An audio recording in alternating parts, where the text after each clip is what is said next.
Забелешките од Европската Унија не се доволни за власта да прекине со злоупотреби и изигрување на собранискиот деловник. Минатата недела до пратениците беа доставени 2 закони за задолжување со европско знаменце.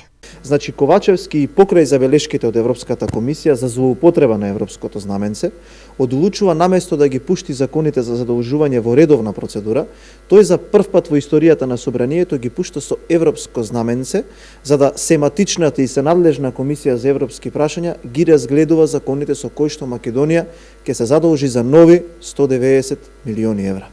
Ковачевски мора да го прочита извештајот на Европската комисија за Македонија за 2023 година и да ги послуша препораките и веднаш да ја промени својата контроверзна одлука и законите да ги пушти во редовната процедура, бидејќи задолжувањето на државата нема никаква врска со усогласување со ЕУ регулативата. Почитувани, Македонија е во должничко ропство и секојдневно се задолжува за да може да ги сервисира своите обврски за плати, пензии, социјална помош, стипендии.